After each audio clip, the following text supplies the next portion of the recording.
Magandang gabi po sa inyong lahat mga kapatid namin na sumusubaybay dito sa Catholic Faith Defense. Ako po ulit si kapatid na Hamsky Ray at magbibigay sa inyo ngayon ng isang maikling Apollo session. Ayan, so magkakaroon po tayo ng apologetics at ang ating magiging paksa ngayong gabi ay patungkol sa mga santo at sa ating paghingi ng tulong sa mga santo, or we call it the intercession of the saints, no?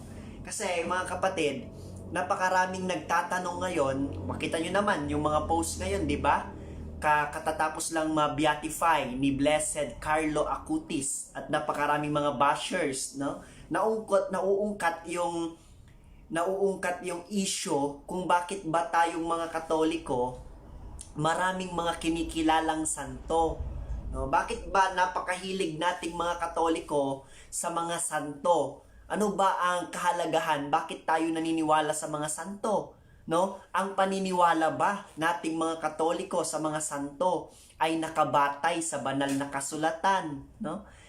Kung bakit pa kailangan nating manalangin sa mga santo? Bakit pa natin kailangang humingi ng tulong sa mga santo kung pwede naman tayong manalangin ng diretso sa Diyos, di po ba? So, iyan po yung mga pinaka-common na sa mga paratang, sa mga akusasyon, sa mga binabato, at sa mga katanungan ng ating mga kapatid na hindi makaunawa sa ating pananampalataya. No? Kaya nga po, tayong mga Katoliko bilang mga chosen people of God, bilang mga tunay na taong manananampalataya, no, na nakakaunawa ng ating pananampalataya, tungkulin natin na pangaralan yung ating mga kapatid, ganun din naman yung mga taong hindi naiintindihan, yung mga ignorante sa ating pananampalataya, di po ba? Kasi yun ang tungkulin natin lahat, no? We are not worthy to be called Catholics if we cannot defend our faith. Okay. Now mga kapatid, sa usapin ng pagiging santo, no? Number 1 dyan, ang Catholic Church, no? Kasi kasama yan sa mga aral na minana natin sa ating mga ninunong apostol at sa mga unang Kristiyano noon pa man, no? Noon pa man, no? Yan ay gawain na natin noon pa man. At masasabi ko na iyan ay tunay at dalisay na aral nating mga Kristiyano, no? Ang mga tunay na Kristiyano, ang mga tunay na tagasunod ni Kristo ay mayroong mga kinikilalang santo. Okay? Dahil sa Biblia po, no, tayong mga Roman Catholics ay tinatawag upang maging santo. Ayan, no? Napakaganda. Tayo palang mga Roman Catholics, tayo ay tinatawag para maging santo. Babasahin ko po sa inyo ang talata, no? Dito po sa Roma, no? Ibig sabihin kapag Roma, sulat ni Apostol Pablo sa mga taga-Roma, no? Doon po tayo kabilang, no? Kaya nga Roman Catholic Church, no? Pakinggan po natin yung sulat ni San Pablo sa mga taga-Roma. Ang kabanata ay 1, ang talata ay 7 hanggang 8 para malaman natin kung Roman Catholic ba ito. Ito po ang sabi ni Pablo. Sa inyong lahat na nasa Roma, mga minamahal ng Diyos at tinawag upang maging banal, sumainyo nawa ang pagpapala at kapayapaang mula sa Diyos na ating Ama at sa Panginoong Hesukristo. Una sa lahat, nagpapasalamat ako sa aking Diyos sa pamamagitan ni Hesukristo dahil sa inyong lahat, sapagkat ang inyong pananampalataya ay balitang-balita sa buong daigdig. In English, to all who are in Rome, beloved by God, called to be saints, no? Kaya yung mga taga-Roma, yung mga Romans, no, Roman Christians, kaya later on naging Roman Catholics, we are all called to be saints. Paano nating nalamang Catholic po yon? Aside from Roman, nandoon po sa verse 8. Your faith is known throughout the world, no? Your faith is very famous throughout the world, sabi doon. Ang inyong pananampalataya ay balitang-balita sa buong daigdig. So, hindi na po nakakapagtaka, mga minamahal kong kapatid, no? Hindi na po nakakapagtaka na tayong mga Katoliko ay tinawag na maging mga santo. Okay?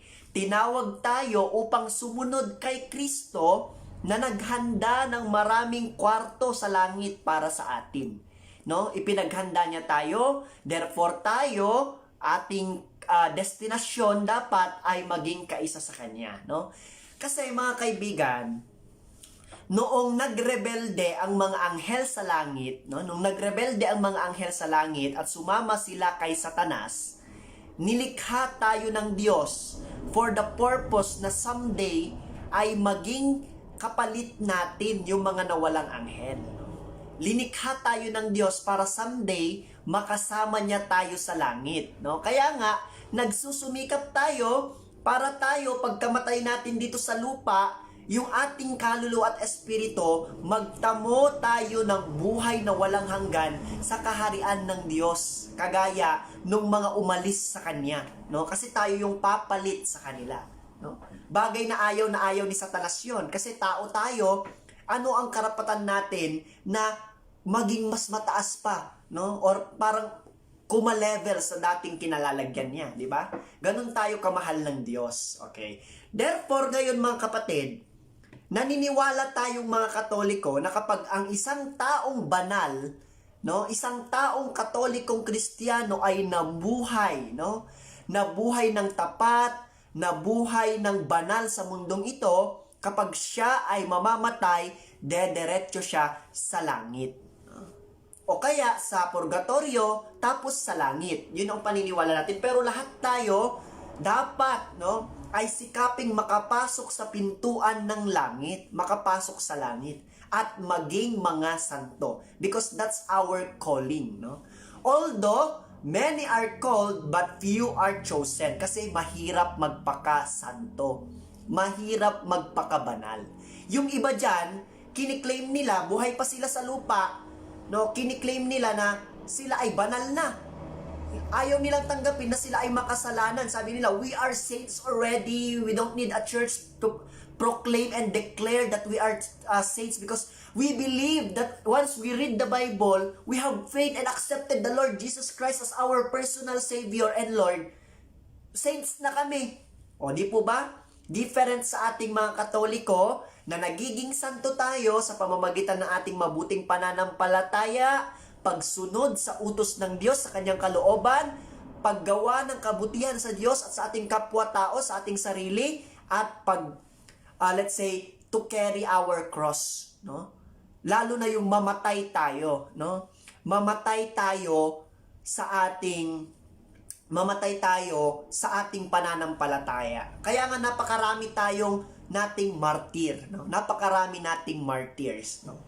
So hitik na ang Catholic Church sa mga santo bago pa sumulpot ang mga sulpot na sekta na nagsasabing sila ay mga santo. Bago pa sila sumulpot para tutulan yung paniniwala natin sa mga santo sa langit, 1,500 years ago and more, no? Naniniwala na tayong matatag sa mga santo na nasa langit at sila ay namamagitan sa atin. Okay? Now, pag-uusapan po natin yung pamamagitan ng mga santo, no? Pag-uusapan natin yung pamamagitan ng mga santo, ano yung batayan kapag tayo ay magiging santo, no? At sasagutin natin yung ilang mga paratang ng mga kapatid nating hindi nakakaunawa sa ating pananampalataya, both nominal Catholics and non-Catholics. Okay po ba? Okay. Now mga kapatid, no, patungkol sa mga santo, ang ating pong simbahang Katolika ay may tatlong bahagi, no? Meron pong tatlo, binubuo po ang ating church ng tatlong bahagi. Ano po 'yon? Unang-una po, ito pong ating simbahan dito sa lupa, tayong mga nabubuhay ngayon dito sa lupa, nakikipagsapalaran at nagsisikap magpakabanal, tayo po yung tinatawag na militant church, no? We are the militant church, okay? Once na tayo ay namatay at mayroon tayong kaunting kasalanan, daraan tayo sa paglilinis at pagdadalisay sa purgatorio, iyon naman yung mga taong tinatawag na suffering church. Suffering church. So, dalawa na. Tayo dito sa lupa, we are called as the militant church. Then we have the suffering church in purgatory. And of course, those spirits, those saints in communion with God, they are called as the glorious or triumphant church. Napakaganda, diba? So lahat dapat tayo mapabilang sa glorious or triumphant church, no? Iba po, no? Hindi po yung nakikita natin sa TV, hindi na yung nakikita natin sa YouTube, hindi yung nababasa natin, hindi lang yung nakikita natin sa Jehovah's Witness magazine, no? Kasi sa Jehovah's Witness magazine, no, meron yung nakikita natin doon, langit, paraiso, may mga prutas, yung mga tao nakahiga kasama yung leon, nakahiga kasama yung buhaya, yung tigre, yung ahas. Hindi po ganon ang concept ng langit. Heaven is more than, no? More than what we can think, no? Beyond our wildest imagination. Kung ano yung glory na matatanggap natin sa langit, na tinatanggap ngayon ng mga santo, more than iyon sa ating mararanasan pa. Okay? Now, paano nagiging santo ang isang tao, no? Actually po, kapag ginawa mo ang kalooban ng Diyos at ikaw ay naging dalisay at karapat-dapat sa paningin ng Diyos at ikaw ay namatay, napunta ka sa langit, ikaw ay santo. No? Automatic yan kahit hindi ideklara ng simbahan. Now, ano ang purpose? Kaya idinedeklara ng simbahan na may mga santo at santa sa pamamagitan ng canonization. Ang purpose po nun is to formally proclaim that a certain person known na for his contributions to the church and the faith is a saint, no? Na para tularan natin, magkaroon tayo ng modelo, no? Para ma-inspire tayo, mapalakas tayo sa ating pananampalataya, no? Pero hindi ko sinasabi na kapag hindi ka na dineklara ng simbahan sa canonization, hindi ka na saints. Napakarami nating saints, no? Kasi dami ng between. Pero hindi lahat idinedeklara ng simbahan. Kasi hindi naman natin alam lahat ng istorya ng buhay ng tao. Kaya nga meron tayong All Saints Day. Ayan, okay? So una, nagiging servant of God, no? Nakakitaan siya ng mga causes, no? Yung proseso inihahanda, no? Inaaral yung kanyang buhay, tapos nagiging venerable. Pagkatapos ng venerable, nagiging kapag inapprove, no, ng Pope, no? Kapag inapprove ng Pope, sa nakagawa lang kahit isang himala, although not all the time, no? Pwede siyang gagawin siyang beato, no? Yan, meron din yung mga hindi incorrupt body, something like that, no? May scent of sanctity. At kapag nakapagpatunay na aral, no? Kapag martir ka, pwedeng i-waive ng Santo Papa yung process ng canonization na pagkatagal-tagal na involve ang miracle, no? Kahit isang miracle lang, no? Kahit wala, no? Pero commonly, dalawang miracles saka mag-proceed sa tinatawag na canonization. So sa beatification, tatawagin kang beatification po ha, hindi po beautification, okay? Sa beatification, beato, no? Tatawagin kang beato or blessed. And kapag na-fulfill mo yung requirements na, no, or kaya in-approve na ng simbahan, you will proceed to the process of canonization wherein you will be formally declared a saint. Okay? So, yan po ang process natin sa simbahan. Okay? Now, mga kaibigan, bakit tayong mga Katoliko ay napakaraming santo? Buhay ba ang mga santo natin? Buhay na buhay. No? Buhay na buhay po yung mga santo natin. In fact, no, ay let's say, nakita yung kanilang mga kaluluwa, no, sa dambana, no, sa ilalim ng dambana ng Diyos in the Book of Revelation, no. Nakita doon sa Book of Revelation, no, sa pahayag, no, yung let's say, dambana, kung saan sa ilalim nito ay naroon ang kaluluwa ng mga hinirang ng Diyos, no? Naroon sila, yung mga kaluluwa, yung mga martyrs, no? Dito, sa Pahayag chapter 6 verse 9, ang sabi, inalis ng kordero ang panlimang selyo at nakita ko sa ilalim ng dambana ang mga kaluluwa ng mga pinatay dahil sa salita ng Diyos at dahil sa matapat na pagsaksi nila rito. Saksi. Tayong mga Katoliko ang tunay na saksi, no? Nakita daw yung kaluluwa ng mga pinatay dahil sa salita ng Diyos at dahil naging tapat na saksi sa Kanya doon sa dambana, ilalim ng dambana. Yung dambana pong tinutukoy dito, hindi po yung dambana ng Kagitingan. Hindi po yung dambana ni Jose Rizal, hindi po yung dambana na altar. Altar po ito sa langit, dambana ito sa langit. No, sa langit po ang tinutukoy. Naroroon. No? Ibig sabihin, buhay. Buhay yung ating mga santo. No? At yung mga santong iyon, sumisigaw sila. Ang sabi nila, ubos lakas silang sumigaw, O Panginoong makapangyarihan, banal at tapat, huwag na po ninyong patagalin ang paghatol at pagpaparusa sa mga taong pumatay sa amin. No? Binigyan ng puting kasuotan ang bawat isa. No? Yung mga kaluluwa daw na nandun sa langit na pinatay dahil sa Diyos, binigyan daw sila ng puting kasuotan. O take note, puting kasuotan. Ito yung clue natin, white no, na suot.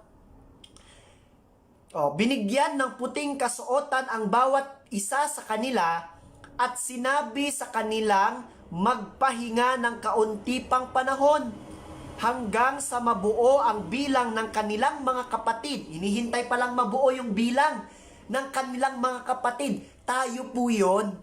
No? Darating ang paghukom kapag darating ang ating Panginoon, no, paparusahan niya ang kanyang mga kaaway, yung mga umapi sa ating mga Katoliko kapag nabuo na kumpleto na tayo sa langit, no? O at kasamahan sa paglilingkod kay Kristo, napapatayin ding tulad nila. So naka-prophesy na, no? No? Na-prophesy na noon pa, no, na papatayin yung mga maglilingkod sa Diyos. Papatayin yung mga maglilingkod sa Diyos at kay Kristo, no? So tayo po yung mga Katoliko, inaapi tayo, inaalipusta tayo. Ngayon, ipagpatuloy natin mga kapatid, doon sa Revelations chapter 7 verse 9, nakita na. Ano yung nakita doon sa Revelations chapter 7 verse 9 mga kapatid? Basahin ko sa inyo. Sabi doon, pakinggang mabuti ha. Pagkatapos nito'y, nakita ko ang napakaraming tao na di kayang bilangin ninuman. Sila'y mula sa bawat bansa, lahi, bayan at wika. Nakatayo sila sa harap ng trono at ng kordero, nakadamit ng puti. So sila ito. At may hawak na mga palaspas. May hawak na mga palaspas. Sino kaya ang mga taong napakaraming ito na mula sa iba't ibang lupa, bansa, lahi at wika na may hawak na mga palaspas? Sino kaya sa tingin ninyo? No? Ito ba ay mga taga-Diliman? Ito ba ay mga taga-Apalit? Posible. Posible, no?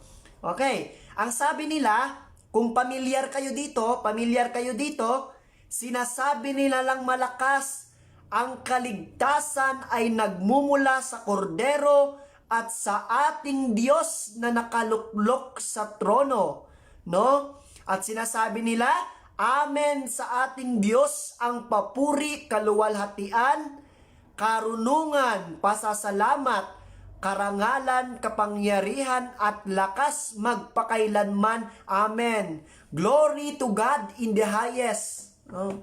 No, glory to God in the highest. No?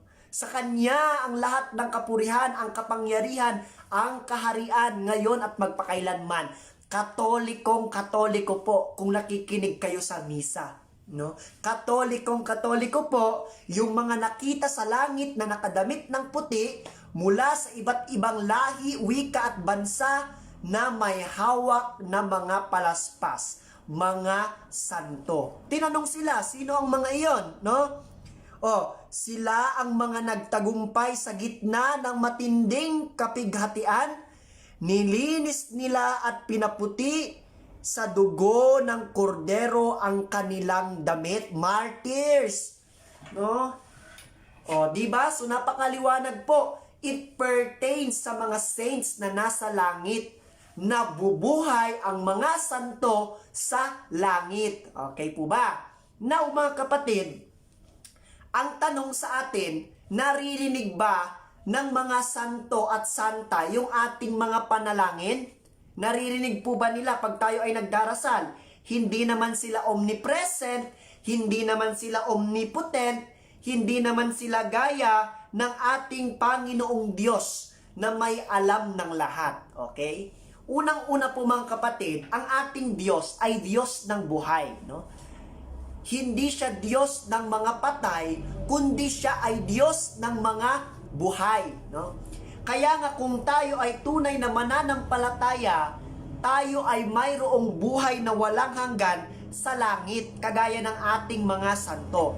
Kaya nga mga kapatid, kung ang mga santo, kung ang mga apostol ay kinasangkapan ng Diyos dito sa lupa nung sila ay nabubuhay pa lang, nandito sila sa lupa, mundo ng makasalanan, no? Kung sila ay kinasangkapan ng Diyos, no? Kung nagmilagro sila sa pamamagitan ng kapangyarihan ng Diyos, kung ang mga apostol ay naunawaan ang bawat salita at wika noong Pentecost, no? Ano pa pag sila ay in communion na with God sa heaven, no? Paano na lang kung ang mga santong ito ay kabahagi na at kasama na ng Diyos sa langit, di po ba? So napakalinaw po ng sinasabi sa atin sa Biblia, no? Ang sabi sa Biblia, no?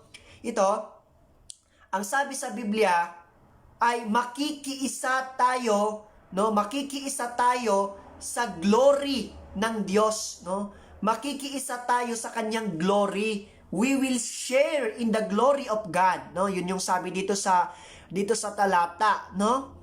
Kasi magiging isang katawan tayo, no? Magiging isang katawan tayo. We will share in His glory, no? Because we are co-heirs, no? With Christ, no? Mga tagapagmana din tayo according sa Romans chapter 8 verse 17, no? Ayan na. So, ibig sabihin mga kapatid, no? Unimaginable glory yung makakamtan natin. Hindi maisip na kaluwalhatian yung ating makakamtan once na tayo ay napunta sa langit. Ayan. Ang tanong ko ngayon, ang tanong nila, nagsiselos ba ang Diyos? Kasi sabi nila, huwag kayong gagawa ng anumang Diyos maliban sa akin. Sinisitas nila out of context. Ang Diyos daw ay mapanibughuin. Seloso daw ang Diyos. Ibig sabihin pala, ang ibig iparating sa atin ng mga kaibigan natin na kaibayo natin sa pananampalataya, kapag pinangaralan natin, no? Pinarangalan natin yung mga santo, yung mga banal na nagsisunod sa kalooban ng Diyos, mga tapat niyang lingkod, ay nagseselos ang Diyos, no? Nagseselos pala ang Diyos. Once na pinarangalan natin ang isang santo, kagaya ni Mama Mary Kunwaris, kagaya ni Blessed Acutis, parang nababawasan yung glory ng Diyos, no? Ganun yung kanilang argument, no? Parang nagde-decrease. Ano ang sagot natin? Kinalulugdan ba ng Diyos na i-glorify natin, i-honor natin yung kanyang mga saints na pinakamamahal? Opo. Kasi kapag kinalulugdan natin sila, kapag pinaparangalan natin sila, para na rin nating pinararangalan ang Diyos na nagparangal sa kanila. Basahin po natin dito po sa Psalms chapter 149 verse 9. Basahin natin, ang ganda ng sinabi. Sabi dito, to execute upon them the judgment that is written, no? To execute upon them the judgment that is written. This glory is to all His saints. Hallelujah. In other salin, ang sabi, this glory, this honor belongs to all His saints. So, ibig sabihin, itinakda na ng Diyos na pagdating ng araw, ang kanyang mga lingkod, ang kanyang mga santo, ay magtamo ng nakalaan para sa kanilang kabanalan, kapurihan. Okay po ba? Ayan. So, bago po ako magpatuloy sa next part ng ating topic, kasi ang next part ng ating topic na po ay patungkol na po sa pagdarasal sa paghingi natin ng tulong sa mga santo at ang pamamagitan ng mga santo sa atin. Yun na po ang susunod nating tatalakayin. So, binabati ko po muna si Sis Sheila Cortez na nanonood ngayon. Binabati ko din si Brother Numeriano Lagamon Jr. Ganon din si Chok Gali, Brother Jesse Barbadillo, Brother Benedict, Admin Benedict. Ganon din naman sa creator ng Katolino, si Brother ang pangalan nito, nakalimutan ko na yung pangalan ni brother. Hindi ko kasi siya masyadong nakikita ngayon sa Facebook, no? So, pa-mention na lang yung pangalan ni brother. Lagi ko siyang nakakalimutan, no? Philip Teruel Paglumutan, Brother Jojo Lumbre, Mary Ann Enriquez Cruz. Okay. So, mga kapatid, ayan, sa pagpatuloy po natin yung pag-aaral. Ngayon, mga kapatid, ito ang tanong. Tayo ba ay kinakailangang lumapit sa mga santo? Ayan. Kailangan ko po dito ng inyong masusing pakikinig at kailangan ko dito ng inyong pangunawa sapagkat ang ilalahad ko po dito mga argumento ay hindi yung common na naririnig natin. Okay? Pero, of course, itatouch pa rin natin, ayan, hello po Brother J, ayan, St. Peter's Bench Society, saka lahat sina Brother Arnold, no, Brother Robert and Brother Paul, no, saka lahat po Brother Anthony diyan kung nakikinig ka din. Ayan. Ngayon po talakayin natin. Ito po yung tatalakayin natin. Pero syempre tatalakayin pa rin natin yung pinaka-basic, no? Isa na sa tinutulig sa atin ng mga kapatid natin. Ang sabi kasi, mga kapatid, doon sa unang Timoteo 2:15, ay 2:5, I should say, sorry, no? Unang Timoteo 2:5, tayo ay mayroon lamang iisang tagapamagitan. No? Tayo ay mayroon lamang iisang tagapamagitan, ang taong si Hesukristo, no, sa Diyos. Ibig sabihin, sabi nila, hindi na kinakailangan ng santo kasi meron na palang iisang tagapamagitan, which is si Jesus Christ. Okay? Yun yung kanilang tanong. Ngayon, sasagutin natin sila mga kaibigan, no? Sasagutin natin sila, okay. Una pong tanong natin, ano ba yung ipinamagitan ni Kristo, no? Ano yung ipinamagitan muna ni Kristo? Ayan. Babasahin po natin na ang ipinamagitan ni Kristo ay doon po sa 6. Sabi sa 6, who gave Himself a redemption for all, a testimony in due times. Ibig sabihin, yun palang tinutukoy doon na pamamagitan ni Kristo, tumutukoy po iyon doon po sa kanyang pag-aalay ng kanyang buhay sa krus, doon sa pagtutubos na kanyang ginawa sa atin. Wala tayong tutol doon. Pero, hindi linalabasa ang 1 Timothy chapter 2 verse 1. Linagtawan kasi nila, dumiretso agad sila sa 5, hindi nila binabasa ang 1. Ano po ba ang nakalagay po sa 1? No? Ang ganda po ng nakalagay sa 1. Ganito po yung ating mababasa. I urge you then, first of all, that petitions, prayers, intercession, and thanksgiving be made for all people, for kings and for those in authority, that we may live peaceful and quiet lives in all godliness and holiness. And this is acceptable to our God. Sabi naman dun sa isa pang talata, no? So, ibig sabihin, inaalaw pala ng Biblia ang intercession. No? Ang sabi nila, ang irerebat nila sa atin, yan ay tumutukoy sa mga buhay, hindi sa mga patay.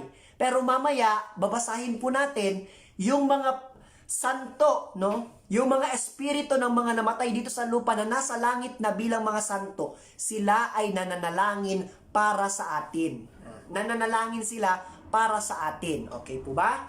So maliwanag po. So yung ginagamit nilang talata bilang pagtutol, doon pa lang nalinaw na natin, no? Ibig sabihin, nawasak na natin yung kanilang pagtutol at nasagot natin upang sa ganon ay ma-inform natin sila. Pero, ang pinaka-simpleng tanong ko sa inyo mga kapatid, na pwede nating itanong sa kanila, alam mo ba, no? Alam mo ba ang difference ng intercession, no? O kaya, alam mo ba ang difference ng mediator sa intercessor? No? Ano po ba ang difference ng intercessor at saka mediator? O, ipapansin ko lang po sa inyo kasi marami pong mga Katoliko ang nalilito, no? Parang kunwari, pag nagdarasal tayo sa mga santo, kagaya ni Mama Mary, kagaya ni St. Paul, ni St. Peter, ni Santa Monica, ni San Isidro, ni San Lazaro, ano po yung kadalasan nating sinasabi pagkatapos? San Miguel, Santa Maria, ipanalangin mo kami. No? Pray for us. Ibig sabihin, we are asking their intercession, we are asking their help. Kasi nga, they are church also in heaven. Triumphant church. No? Pero, napakaraming mga Katoliko na kapag nagdasal sila sa Diyos, no, kunwari, nagdasal sila sa ating Panginoong Hesukristo, Santo Niño, pray for us. Meron ba namang Santo Niño, pray for us? Blessed Trinity, pray for us. Oh, Sacred Heart of Jesus, intercede for us. My gosh, bakit nyo sasabihin yon? Ibig sabihin, maraming Katoliko ang uncatechized, no? Hindi nila ma-distinguish ang pinagkaiba ng intercession, no? Doon sa paghingi mismo ng something sa ating Panginoon.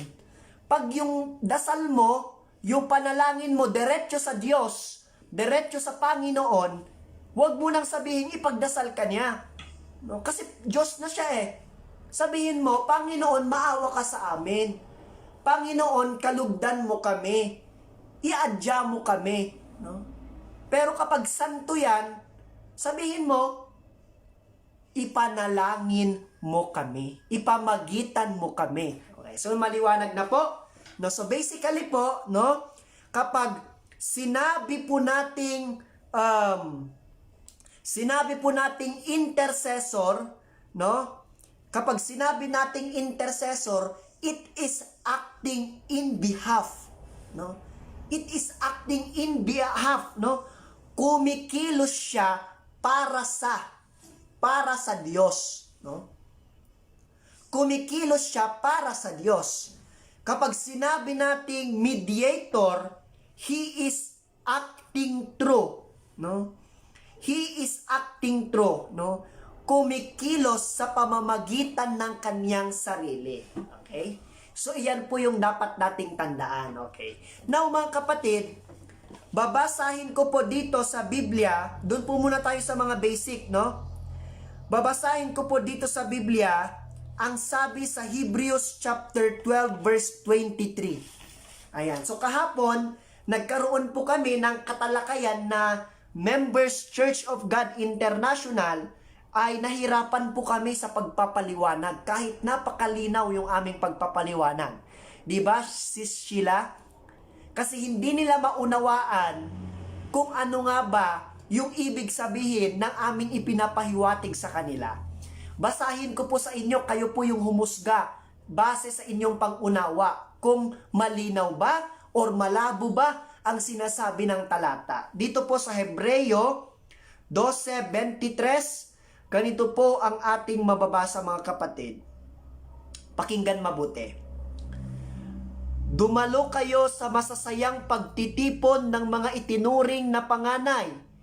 Ang kanilang mga pangalan ay nakatala sa langit. Lumapit kayo sa Diyos na hukom ng lahat. Lumapit daw tayo sa Diyos na hukom ng lahat. Siyempre, walang tutol dyan. Ano po ba ang ibig sabihin pag lumapit tayo sa Diyos? Ang Diyos nasa langit eh. Anong ibig sabihin na lumapit tayo sa Diyos? Physical ba na paglapit? Sasakay ba tayo ng spaceship? Lilipad ba tayo sa langit? Kukuha ba tayo ng hagdan? Gagawa ba tayo ng tore? Aabutin ba natin ang Diyos? Hindi po. Kapag sinabing lumapit tayo sa Diyos, ito ay may kinalaman sa pananalangin. Pero hindi pa po tapos yung talata. Anong sabi? May sa mga espiritu, no, ng mga taong ginawang ganap, no, to the spirit of the people who were made perfect or ipinapagtuwid, mga ginawang matuwid ng Diyos. Ibig sabihin, mga saints. Kaya ginawa silang ganap ng Diyos, ganap na sila sa langit. Perfected na sila sa langit. No?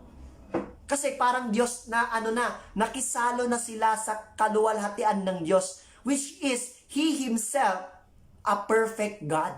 No? Kaya nga, nung sinabi dyan, lumapit kayo sa Diyos at lumapit sa espiritu ng mga taong ginawang banal. Nasaan? Sa langit.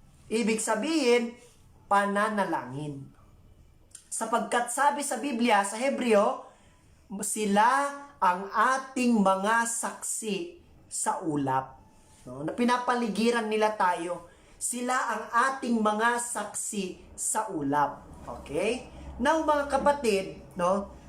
Ito bang mga to ay nananalangin sa langit? Kasi kanina binasa natin doon sa Revelations chapter 6 verse 9, buhay sila.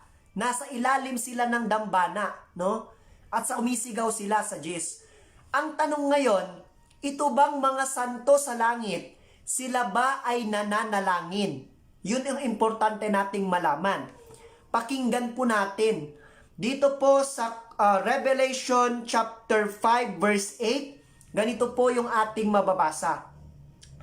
Nang ito'y kunin niya, ito, nagpatira pa sa harapan ng kordero ang 4 na buhay na nilalang at ang 24 na pinuno.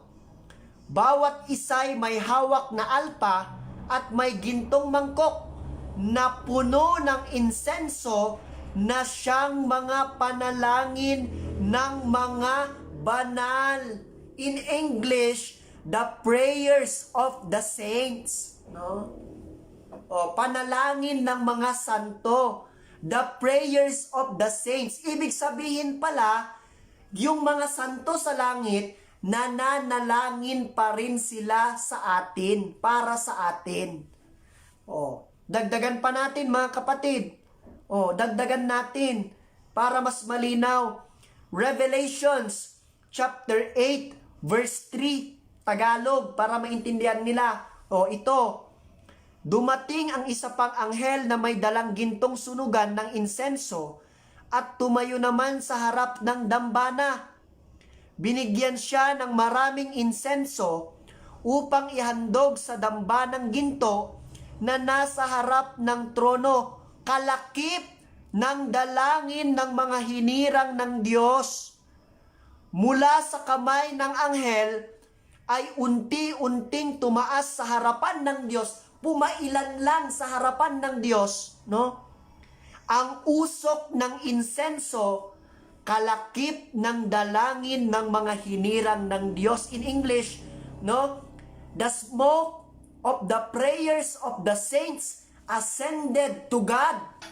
Ibig sabihin, tumataas yung panalangin ng mga santo sa Diyos. No? So, ibig sabihin, kapag sinabi natin sa Diyos, ipanalangin mo kami, no? Sinabi natin pala sa santo, I should say, ipanalangin mo kami, yung panalangin niya, tumataas sa Diyos. Pero mamaya sagutin natin, lahat ba ng panalangin ng santo dinirinig o pinagbibigyan ng Diyos? Yun ang tanong natin mamaya, no? Oh. Kasi sabi sa Biblia, mga kapatid, no, mabisa, Santiago, ang panalangin ng mga banal. Kaya tayo lumalapit sa kanila kasi mabisa ang kanilang panalangin. Ito ngayon ang logic. No, bibigyan ko kayo ng logic. Kapag ba kayo ay santo at nasa langit na, ano pa ba ang ipapanalangin ninyo? Oh, pakisagot kung may nakakalam. Ipapanalangin pa ba ninyo ang inyong sarili? Ano pang kailangan ninyong hingiin sa Diyos pag kayo'y nasa langit na? Hihingiin niyo sa Diyos na i-maintain kayo sa langit, ganun ba? Bibigyan kayo ng biyaya, ganun ba? Hindi. Hindi nananalangin ang mga santo sa langit para sa kanilang sariling kapakanan. Bagkus, it proves based on our logic and understanding of the Bible, nananalangin sila para sa atin at sa mga kaluluwa na naghihirap sa purgatorio. Do you get the logic? Oh. Bakit pa sila mananalangin? Oh, hihingi ba sila ng pagpapala sa Diyos? Nasa langit na nga sila. Oh, nasa langit na sila, ano pang hihingiin nila? Abusado na ang mga santo natin kung ganon, di ba? Oh, ibig sabihin lang yan, hindi sila nananalangin para sa kanilang sarili. Meron po silang ipinananalangin. Iyon po, yung mga taong, sabi kanina doon sa Revelations chapter 6 verse 9 to 10, hinihintay nila para makumpleto sila bago sila ipaghiganti ng Diyos. Hinihintay nila na makumpleto ang kanilang mga kapatid. Tayo yon. Nananalangin sila para sa atin, nananalangin sila para sa mga kapatid nating hanggang ngayon ay dinadalisay pa ng Diyos sa purgatorio. Kasama tayo. No? Kaya nga, they are in communion with God. Ayan. That is what we call the communion of saints. Kaya nga sabi natin doon sa credo, I believe in the Holy Spirit, the Holy Catholic Church, the communion of saints, the forgiveness of sins, and life everlasting. Amen. No, napakalinaw. Ngayon, dumako na tayo doon sa mga bagay na bihira lamang talakayin. Okay. Dito sa Biblia, sino po sa inyo ang pamilyar sa parable of the rich man and Lazarus? Sino po ang pamilyar sa inyo? No? Mababasa po ang parable of the rich man and Lazarus sa Luke chapter 16 verse 27 to 28. Okay? Dito po, mga kaibigan, nais kong i-analyze natin ng mabuti, no, at dahan-dahan. Oo, Brother Jake, yan, sa Hebrews chapter 12 verse 23, natalakay kanina. I-analyze po natin ito ng dahan-dahan. Actually, mga kaibigan, sinasabi ng mga dalubhasa na hindi lang yun basta parable. Sapagkat ang parable, hindi siya gumagamit ng tunay na pangalan. No? So there's a possibility na base talaga sa tunay na buhay yung batayan ni Jesus Christ doon sa kanyang parable. Doon po sa kanyang parable, namatay yung isang mayaman at ang pulubing si Lazarus. Si Lazaro, no? Napunta po sila, no?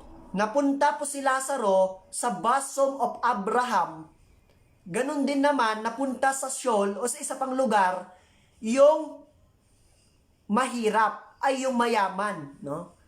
Ngayon, ang nangyari, yung mayaman, natanaw niya yung si Lazaro at si Abraham. Anong sabi ng mayaman kay Abraham? Father Abraham, pwede mo bang, let's say, isawsaw sa tubig? Parang something like that, no? Yung iyong daliri at ilagay sa aking dila para maibsan ko ang pagdurusang ito na nararamdaman ko. Ibig sabihin, buhay po yung mga saints.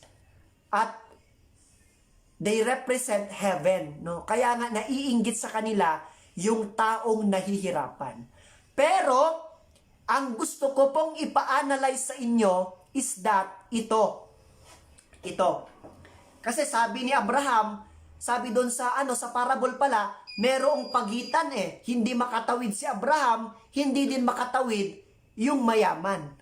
Pero anong sinabi ng mayaman? Sige, okay na. Ganito na lang, Father Abraham, no? Ganito na lang, no? Kung pwede po, no? Kung pwede po ay maipaalam, no? Kung pwede po ay maipaalam sa mga mahal ko sa buhay, no? Na ganito ang kinasapitan ko ngayon upang sila ay magbagong buhay at hindi makaranas ng pagdurusang aking sinasapit ngayon. Yun yung sabi niya, no? Na pwede ba na ipaalam sa kanila, no?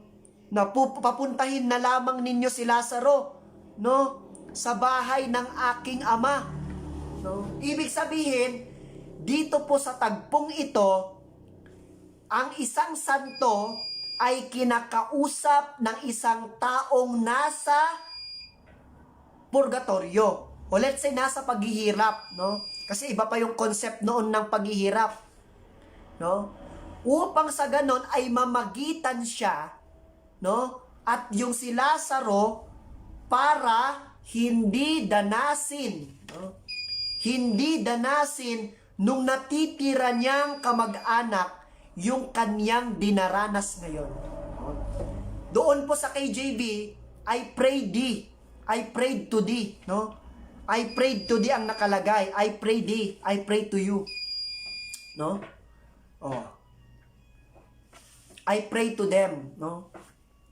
So ibig sabihin, may pagdarasal, no?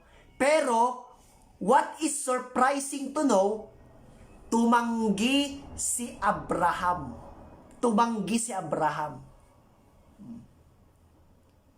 Ibig sabihin po, hindi ibig sabihin na nanalangin tayo sa santo all the time na bibigyan ng natutupad yung ating kahilingan. No? Meron din silang karapatan na i-rebuke tayo to teach us a lesson. No? Meron din silang isip na gawin iyon. Okay po? Now, mga kapatid, usad tayo. No? Pero, ang mabuti dito, noong nag-refuse si Abraham, hindi niya sinabi na bawal kang manalangin sa akin. Hindi niya sinabi yon. Hindi din niya sinabi na hindi kami pwedeng mamagitan sa inyo. Hindi niya sinabi yon. Kundi malinaw na sinasabi ni Abraham, meron naman sila Moises, Elijah, makinig sila sa kanila. Pero hindi niya sinabing, huwag kang mananalangin sa akin. Hindi niya sinabi yon. Okay po ba? Second po, na pag-uusapan natin mga kapatid, ay itong si Saul. No? Si Saul. Ano po ba ang patungkol kay Saul? No? Dito po sa unang Samuel 28, 15-16, ganito po ang ating mababasa. No? Babasahin po natin. Unang Samuel 28, 15-16, ganito po yung mababasa natin. Itinanong ni Samuel kay Saul, bakit mo ginagambala ang aking pamamahinga? Take note po, patay na po dito si Samuel. Patay na po siya. Sumagot siya, may malaki akong suliranin. Sinasalakay kami ng mga Filisteo. Tinalikuran na ako ng Diyos at ayaw na niyang magpahayag sa akin. Maging sa mga propeta o sa mga panaginip, ipinatawag nga kita upang itanong kung ano ang dapat kong gawin. So dito nagkasala po si Saul kasi he consulted a medium. para ipatawag yung kaluluwa or espirito ni Samuel. Sinabi ni Samuel, "Bakit magtatanong ka pa sa akin gayong tinalikuran ka na ni Yahweh? At siya'y kaaway mo na." In short, napatay po sa laban sila Saul at ang kanyang anak at mga kasama niya sa mga sumunod na tagpo. Pero mga kaibigan, dito maliwanag na si Samuel, sumamo siya, nanalangin siya, tumawag siya sa isang lingkod ng Diyos na matagal nang namatay. Pero, hindi siya kinalugdan sapagkat mismong Diyos na ang tumalikod sa kanya. So kahit anong tawag pala natin sa mga santo, kung ayaw talaga ng Diyos, kung tinakwil ka na ng Diyos, wala tayong magagawa. But in connection to our topic today,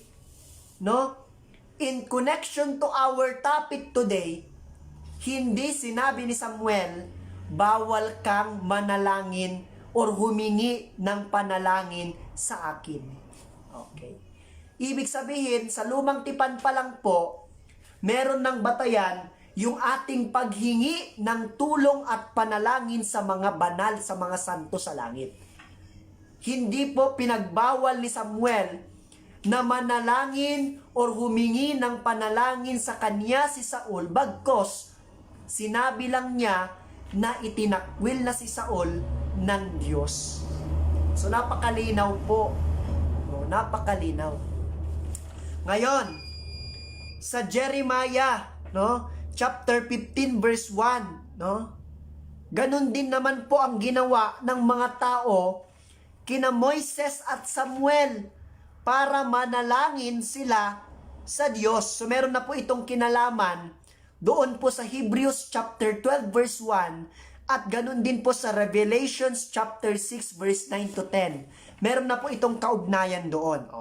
Basahin po natin Jeremiah, hanapin ko lang po si Jeremiah, para po malinawan tayo na maging yung mga tao pala, aware na sila na patay na pala si Samuel, patay na rin si Moises, literally, physically sa lupa, pero tumawag sila sa kanila. Sabi dito, pagkatapos ay sinabi sa akin ni Yahweh, kahit na sina Moises at Samuel ang makiusap sa harapan ko, hindi ko kahahabagan kahit kaunti ang mga taong ito. Paalisin mo sila. Ayoko na silang makita. Ibig sabihin mga kapatid, sinasabi sa atin ng Diyos na kahit pa sina Moises at Samuel ang magmakaawa, or makiusap sa harapan ko, pertaining to the saints, pertaining sa mga namatay na niyang lingkod.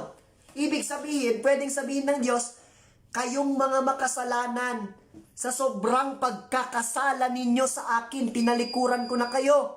Kaya kahit pa magdasal kayo, kina Maria, kina Jose, kina Pablo, kina Agustino, kina Acutis, hindi ko na kayo pakikinggan. But, hindi po iyong pagtakwil ng Diyos ang usapan.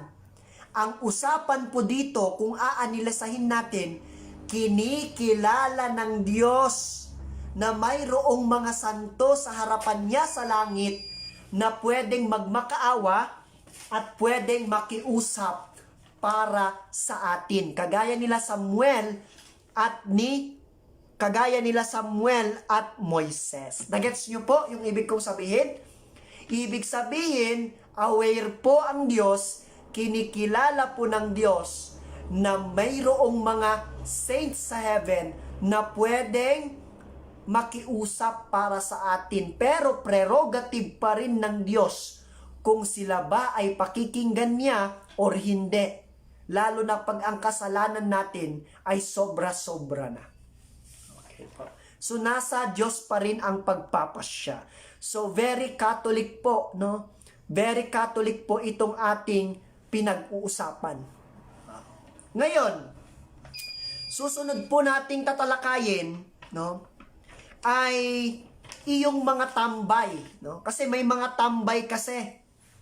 May mga tambay noong ang ating Panginoong Hesukristo ay nakapako na sa krus. Nung nakabayubay na ang ating Panginoong Hesukristo sa krus, di ba, binigyan siya ng alak, no, sa spongha, no? Binigyan siya ng alak sa spongha. Yan po ay nasa Mateo 27, 46 hanggang 50. Oh. Ano po ang sabi ng mga taong iyon? Oh. Sige, basahin natin. Mateo, no, 27. Oh.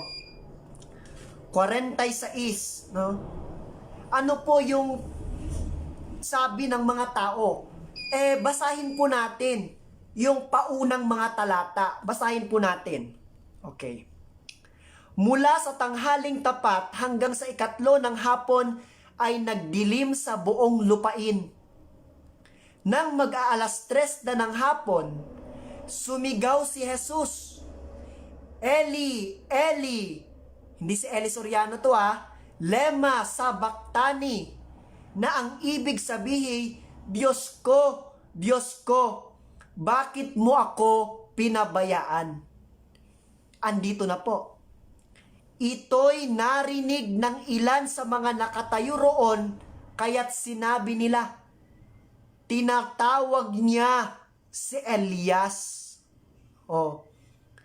May isang tumakbo at kumuha ng espongha, binasa ito ng maasim na alak, inilagay sa dulo ng isang patpat at ipinasipsip kay Jesus. Sinabi naman ng iba, hintay muna, tignan natin kung darating si Elias upang iligtas siya. Ibig sabihin po pala nito, noong nakita ng mga tao si Jesucristo na nagbubulalas ng Diyos ko, bakit mo ako pinabayaan? Ang akala nila, tumatawag siya ng tulong kay Propeta Elias. Bakit pa nila iisipin yon? Bakit pa nila iisipin na si Jesucristo ay tumatawag ng tulong kay Elias kung matagal na palang patay si Elias at kagaya natin ang mga protestante at kagaya nila ang mga protestante sa paniniwala na wala pang santo sa langit at wala pang santo sapagkat ang kanilang espiritu o kaluluwa ay nakahimlay pa o natutulog sa alikabok. Di dapat sinabi nila, wala nang pag-asa to. Wala namang mga santong tutulong sa kanya bakit sinabi nila, baka tinatawag niya si Elias? Ibig sabihin po nun, ang common, kung ilalagay natin ang ating mindset, ang ating hermeneutics at exegesis sa pangunawa sa panahon kung kailan naganap ito, na napakahalaga, ang common belief, no? Ang common na paniniwala ng tao batay sa Matthew chapter 27 verse 49 ay naniniwala sila na pwedeng tayong humiling or humingi ng tulong sa mga banal or lingkod ng Diyos na sumakabilang buhay na. Malinaw po ba? Ayan. So, maliwanag po, no?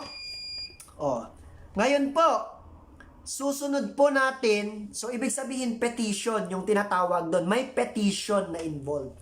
Now, dito po sa 2 Timoteo 1:16 hanggang 18 at 4:19, nagdasal din po si Apostol Pablo, no? Pinagdasal po niya si Onesiphorus. Ayan, so pinagdasal niya si Onesiphorus, no? So ibig sabihin, pati pagdarasal sa mga patay, pagdarasal sa mga santo, meron pong batayan kahit na sa bagong tipan. Okay, now po, ano po ang, let's say, iba pa sa ating mga argumento? Una po, no, hindi po ibig sabihin na kapag tayo ay nakipag-usap sa mga santo, ang ibig sabihin po nun ay pakikipag-ugnayan sa patay or necromancy. Hindi po. No? Kasi, noong binuhay ng Panginoong Hesukristo si Lazaro, kinausap po niya si Lazaro na patay. Ibig sabihin po ba nun, yung patay ang kanyang kinausap mismo? Talaga? Hindi po. Kinausap po ng Panginoon ang kaluluwa. Nakipag-ugnayan po ang Panginoon sa kanyang kaluluwa, sa kanyang espiritu. Ganon din po si Pedro. Doon po sa Gawa, no? Kung mababasa po natin sa Gawa, nung binuhay po niya 9:36 hanggang 41, nung binuhay po niya sa Tabita, no? Nung binuhay po ni Pedro si Tabita, sabi ni Pedro, Tabita, bumangon ka, no? Si Tabita po, yung kanyang kinausap. No? So, ibig sabihin, this involves, no, our prayers, no, and communication doon sa mga espiritu ng mga lingkod ng Diyos. It is not necromancy. Ang necromancy ay yung pagsamo mo mismo sa kaluluwa ng mga patay. No? Involved na dito ang medium. Involved na dito yung mga espiritista. Involved na dito yung occult practices, black magic. Okay po ba? Now mga kapatid, sino ang mga church fathers na nagturo at naniwala sa intercession of the saints? Marami po, kagaya ni Origen, ni Cyprian of Carthage, ni Saint Clement, Cyril of Jerusalem, no? At marami pang iba. So ibig sabihin, pinatutunayan sa atin ngayon ng banal na kasulatan na ang paghingi ng tulong at panalangin sa mga santo sa ating Diyos, no? Para sa ating Diyos ay may batayan sa turo ng mga unang Kristiyano, no? Na namana pa natin sa mga apostol. So napakaliwanag po niyan. So balik po tayo, no, ng kaunti. What more kapag sinabing si Kristo ang tagapamagitan lang, wala nang iba? Na-address na po natin yan kanina. However, we should remind them that sa Biblia, hindi bawal na tayo ay makipag-communicate sa Diyos directly. No? Walang problema kung tayo ay magdarasal sa Diyos, mananalangin sa Diyos ng direkta. No? Pero, ang lamang natin sa mga sekta, mayroon po tayong mga kasama, meron po tayong mga katulong. Meron po tayong mga backup. So kung usapan dito pala panalangin, mas kalulugdan tayo, mas mauuna tayo kasi talo sila. Wala silang mga karamay na santo. Kasi yung mga santo po natin, nasa langit na, punong-puno ng grasya at kaluwalhatian, samantalang yung mga santo kuno nila, nakasubsob pa po sa alabok kasama yung mga parasites. No? Sa atin, yung mga saints natin, glorious na sa langit. Sa kanila, yung saints nila, nakasubsob pa sa alabok. Kawawa naman yung mga santo nila. Ayan. Okay po? O, sa Biblia po, marami pong batayan ang intercession. O, sabi po sa Biblia, Numbers chapter 21 verse 7, the people came to Moses and said, we sinned. We spoke against the Lord and against you. Pray that the Lord will take the snakes away from us. So Moses prayed for the people. Intercession po yan. Kaya kapag tinanong kayo, ano po ang ibig sabihin ng intercession sa Biblia? Sino po ang dapat manalangin? Buhay po ba o patay? Ang isasagot po ba natin sa kanila? Pareho, yung mga buhay dito sa lupa at yung mga buhay doon sa langit. Yun po ang isasagot natin sa kanila. No? Dagdagan pa natin. Sabi sa Acts chapter 8 verse 24, then Simon answered, pray to the Lord for me so that nothing you may have said may happen to me. Acts chapter 12 verse 5, Peter was kept in prison, but the church was earnestly praying to God for him. Intercession po lahat yan. Kaya nga maliwanag sa Biblia, no, na ang intercession ay mayroon pong batayan. Pero syempre, sabi ni Jesus Christ, no, sa Matthew chapter 6 verse 9 to 13, yung our Father, no, okay na okay, no, okay na okay kapag tayo ay nanalangin sa Diyos diretso, no? Pero wala siyang sinabi na hindi pwedeng humingi tayo ng tulong sa mga santo para manalangin sa atin. Okay po ba? So, napakaliwanag po, no? Iyan po, siguro ang unang bahagi, introduction pa po natin yan lamang, no? So, I hope, no, maliwanag po sa inyo yung aking mga sinabi. Iba po ang intercessor sa mediator, no? Kapag sinabi nating intercessor, it is acting in behalf of. Kapag sinabi nating, let's say, mediator, acting true, no? Acting true, no? Oh. Okay. So, ibig sabihin po, no, meron pong malaking pagkakaiba ang dalawa. Okay? And, for summary, no, in summary ng nakapag-usapan natin, buhay na buhay po ang mga santo nasa langit. Sila po ay in communion with God. Hindi po sila nananalangin para sa kanilang sarili kasi nasa kanila na ang lahat. Kapiling na po nila ang Diyos. Therefore, kapag binasa natin sa Biblia na ang mga santo ay nananalangin, sila po ay nananalangin para sa iba. Tayo po yun dito sa lupa na humihingi ng panalangin sa kanila at sa mga kapatid natin na nagdurusa at dinadalisay sa purgatorio. Sapagkat we here on earth, the church militant, our brethren in purgatory, the suffering church, no, are in communion with the saints, no, which are the triumphant church in heaven, and the saints, since we are in communion with them, they are in communion with God.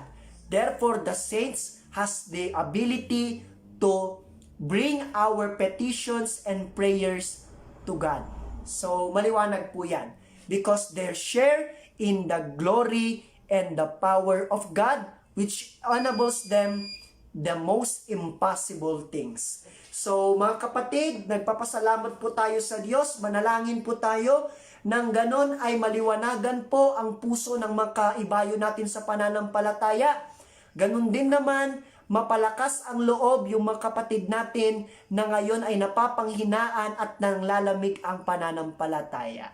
So, binabati ko po lahat ng nagsipanood.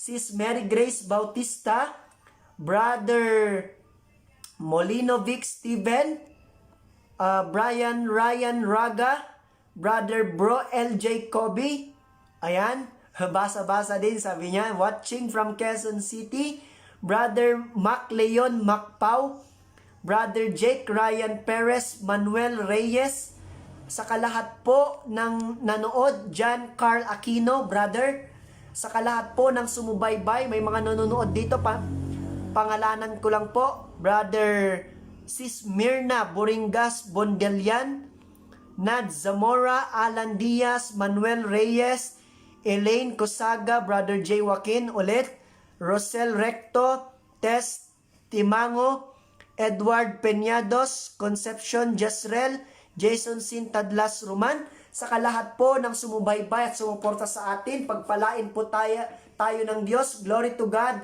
in the highest forever and ever. The name of the Father and of the Son and of the Holy Spirit. Amen. Muli po ito si kapatid Dahamskirey at nawa po ay mabuhay tayo, no, sa ating pananampalataya and stay cute, Catholic and